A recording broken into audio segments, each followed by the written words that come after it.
Halo guys, welcome to channel YouTube STT Saint Paul Bandung. Saya sangat senang bisa menyapa Sobat Saint Paul di sesi podcast pada siang hari ini.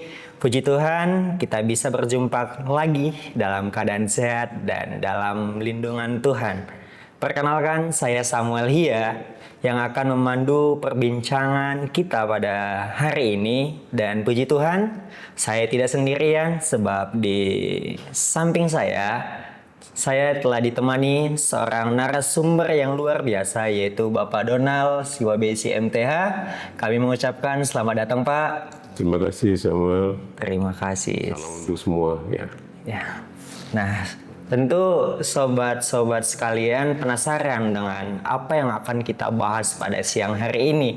Nah, tema kita yaitu Allah tetap setia walau kita sering gagal. Tentu kita penasaran bagaimana caranya kegagalan kita ini kita melihat Allah itu tetap setia. Oke, langsung saja kita masuk dalam sesi pertanyaan supaya bisa menambah pengetahuan kita tentang kegagalan ini. Nah, pertanyaan yang pertama Pak, hal apa saja yang seringkali buat kita gagal dalam hidup ini? Iya, gagal dalam arti bisa jadi gagal dalam berbagai hal ya, termasuk dalam hubungan dengan Tuhan.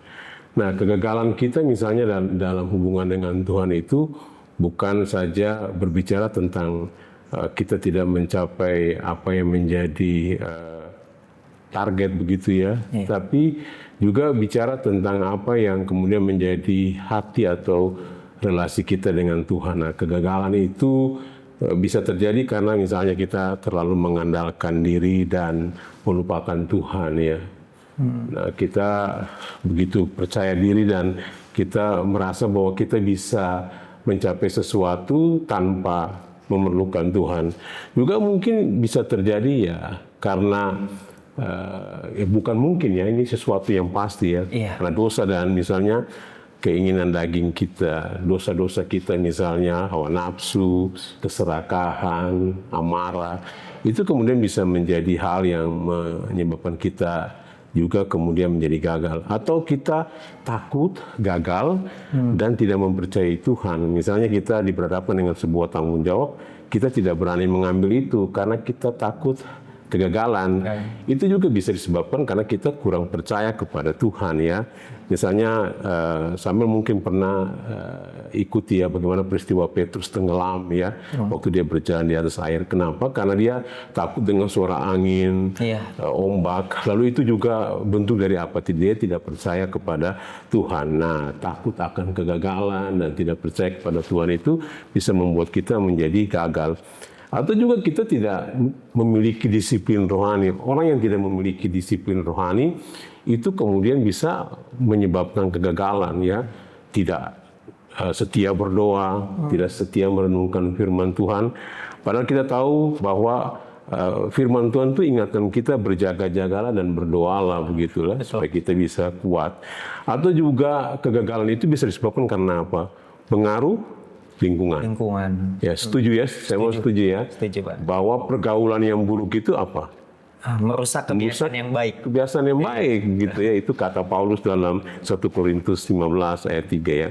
Atau juga gini, kita gagal itu karena kesombongan kita yang tidak mau diajar gitu ya. Hati kita yang sombong tidak mau dengar masukan. Itu bisa menyebabkan kita menjadi orang yang gagal. Ya, saya kira ada banyak hal begitu ya yang kemudian bisa menyebabkan kita gagal. Tapi itu beberapa poin yang saya kira penting untuk kita pikirkan begitu. Begitu Sam. Wah, mantap.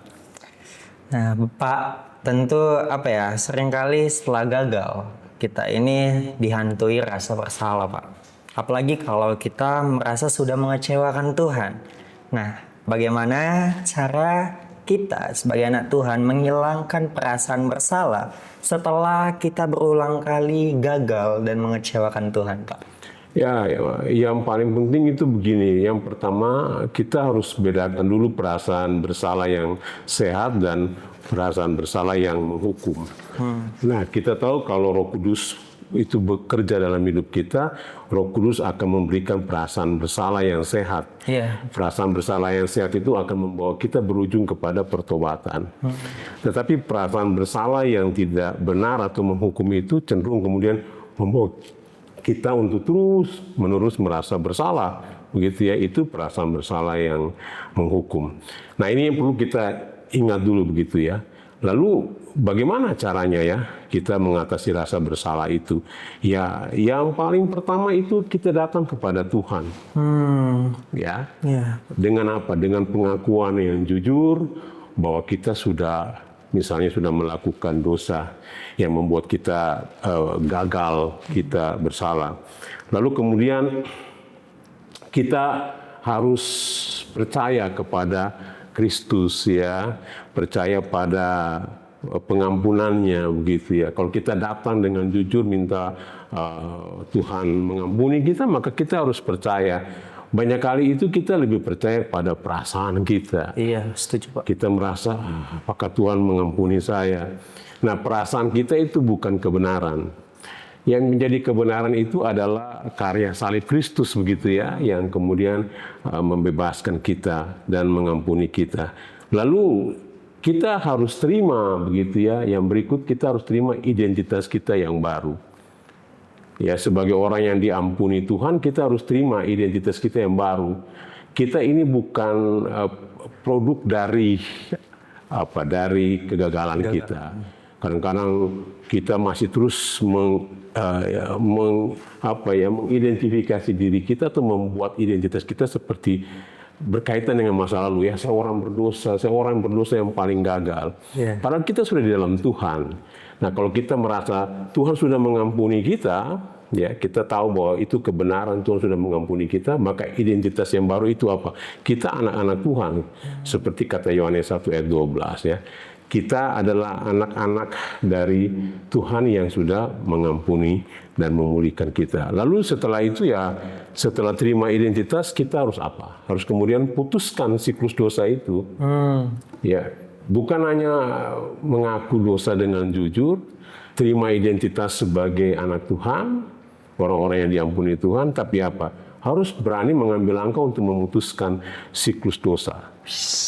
Tidak lagi berbuat dosa.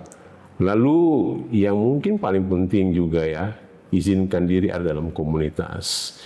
Dalam persekutuan dengan orang lain kan ada orang lain untuk kemudian bersama-sama dengan kita bertumbuh, bisa mengingatkan kita, memberi masukan kepada kita. Saya kira itu hal-hal yang penting bagi kita untuk mengatasi kita. Betul. Jadi teman-teman sekalian udah langsung dapat jawabannya, di mana walaupun kita sering gagal, kita datang dengan kejujuran, bukan hanya jujur di hadapan Tuhan guys, melainkan harus dibarengin dengan sikap pertobatan, memutus rantai-rantai dosa yang mungkin pernah kita lakukan. Nah, pertanyaan yang ketiga Pak, lalu bagaimana cara kita Pak memulihkan hubungan dengan Tuhan setelah kegagalan? Ya, kita harus datang pada Tuhan dengan jujur. Ya. Bahwa kita membutuhkan Tuhan. Kejujuran kita itu akan menjadi sebuah sikap yang terbuka untuk memulai sebuah hubungan yang baru dengan Tuhan. Lalu kemudian bertobat dengan sungguh-sungguh. Bertobat dengan sungguh-sungguh itu bukan sekadar sebuah pengakuan, ya, menyesali semata begitu ya, tapi mengambil langkah untuk benar-benar berpaling dari kejahatan, berjalan dalam kebenaran, dalam terang Tuhan. Lalu kemudian percaya bahwa Tuhan itu mengampuni. Ya, itu tentu yang diinginkan oleh Tuhan. Ya, kita memohon pengampunannya, tapi kita percaya bahwa dalam kesetiaan Tuhan ya, Dia akan mengampuni kita. Itu yang selalu akan membawa kita untuk bisa berjalan kembali dalam hubungan dengan Tuhan. Lalu bangun persekutuan pribadi dengan Tuhan. Ya, kalau dulu malas berdoa ya kita harus kemudian setia atau aktif berdoa ya. Kalau dulu kita tidak setia merenungkan firman Tuhan, maka kita harus kemudian memberi waktu untuk terus merenungkan firman Tuhan setiap hari, belajar dari firman Tuhan. Lalu kemudian mengambil bagian misalnya dalam melayani Tuhan. Apapun kepercayaan yang Tuhan berikan kepada kita, kita lakukan itu sebagai bagian dalam pelayanan. Lalu perbaiki relasi, jadi hubungan. Bukan saja dengan Tuhan, tapi dengan sesama. Kalau kita sudah berdamai, hubungan kita sudah diperbaiki dengan Tuhan, maka kita harus menyatakan perbaikan hubungan itu juga dalam konteks dengan orang lain. Kalau ada orang lain yang kita sakiti, kita harus minta maaf. Kalau ada orang lain yang kita lukai, kita harus kemudian minta maaf dan berdamai, memulihkan lagi hubungan. Ya, memperbaiki hubungan dengan orang lain itu adalah bukti bahwa memang kita sudah dibereskan atau kita sudah selesai dalam hubungan kita dengan Tuhan. Kita sudah membereskan hubungan kita dengan Tuhan, dan karena itu kita merasa perlu untuk memperbaiki hubungan kita dengan orang lain. Karena itu yang dikehendaki oleh Tuhan. Wah, sangat luar biasa. Nah, tentu Pak, jadi melihat diskusi atau sharing dari yang Bapak sampaikan, di mana ternyata bisa kita lihat, teman-teman sekalian, kegagalan bukanlah akhir dari segalanya perjalanan yang sedang kita lalui bersama. Sekalipun kita sering jatuh dan mengecewakan Tuhan, tetapi kasih setianya tidak pernah berkesudahan. Yang Dia inginkan adalah kerendahan hati kita, seperti yang disampaikan Pak Donald. Ya, kita rendah hati, datang kepada Tuhan dan kembali kepadanya. Dan terakhir kami mengucapkan terima kasih banyak Pak untuk waktu dan sharing yang sangat memberkati kita semua, penonton-penonton sekalian. Dan terima kasih juga untuk Sobat Saint Paul yang sudah menyimak video ini dari awal sampai akhirnya. Jangan lupa untuk like, subscribe, and comment kalau bisa, dan supaya bisa menjangkau lebih banyak lagi, share ya, jangan lupa, supaya semakin banyak orang yang dikuatkan melalui podcast ini. Sampai jumpa di podcast selanjutnya. Tuhan Yesus memberkati kita semua. Salam.